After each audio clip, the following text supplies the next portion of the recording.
way from her cheek to her ear. Then it came. She'd been waiting, knowing it would come. The knowing never lessened the dread. One word. He breathed into her ear, so low no one would be able to hear. One word from your idiot mouth, and next time, I'll finish the job, I swear to God. He nuzzled, his lips seemingly caressing her outer ear. Understand? Mary Grace managed to tilt her pounding head enough to please him, and he straightened, his hand passing over her hair, imperceptibly tightening to a yank. Nausea rolled through her stomach. Oh, Gracie, darling, I just can't stand to see you this way. Her body instinctively shrank from his mournful tone, aching with every clench of her muscles. That's all the time you have today, Officer Winters. Why don't you just go on back to the station and we'll call you if there's any change? Or better yet, go on home. I will. His heavy sigh rent the air. Where's the boy? Her racing heart jittered to a stop once again. Robbie. Where was Robbie? A dim memory mocked, Robbie holding her hand, begging her not to die, begging her to wait for the ambulance. Was that this time or the time before? She struggled against the mind-numbing effects of the medication, needing to know who had her son. He's with the hospital social worker. He found her, you know. That kind of shock can cause a great emotional trauma in a boy his age. Rob's harsh voice carried across the room. He's standing by the doctor now, she thought. He's leaving. He'll be alone with my son. He's a strong boy. He'll survive.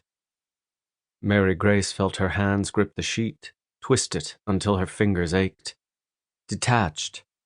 She felt detached from her own mind, helpless in her own body. He'll survive. He has to. Please, Robbie, just hang on till I can get home. And then life will be different. She would protect herself. She would protect her son. She vowed Rob Winters would never hurt them again. But how? I'll find a way. Chapter 1. Present day. Douglas Lake, East Tennessee. Sunday, March 4th, 9:30 a.m. God, I hate this part of the job. How the hell can you possibly eat at a time like this? Hutchins looked out at the placid morning calm of Douglas Lake, thought about the body they'd inevitably pull out and the stupidity of the waste. He finished the rest of his donut with the even keel of the veteran sheriff he was.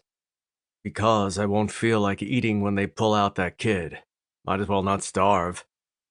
He threw a sympathetic glance at the green face of his newest recruit. You'll get used to it, boy. Unfortunately, you'll get used to it. McCoy shook his head. You'd think they know better. Kids don't ever know better. You'll get used to that, too. Especially when they're on spring break. I expect to pull another couple out of the lake before the whole season's over. I suppose I'll need to tell the parents when it's over? Hutchins shrugged and lit a cigarette. You started it, boy. You might as well finish it, too. Not my favorite task either, but you have to learn to break the bad news. McCoy focused on the boat slowly pulling the grappling hook across the lake floor. They're still hoping we'll find him alive somewhere. I swear to God, Hutch, how can parents hold out hope like that? Those other boys told it clear enough. They were drinking and fooling around, and the kid wrecks his jet ski. They watched him sink. Hutchins dragged on the cigarette, let out the stream of smoke on a sigh. Kids are stupid. I keep telling you this, but parents... He shook his gray head. They hope. They'll hope until you make them identify his body in the morgue. Whatever's left of it.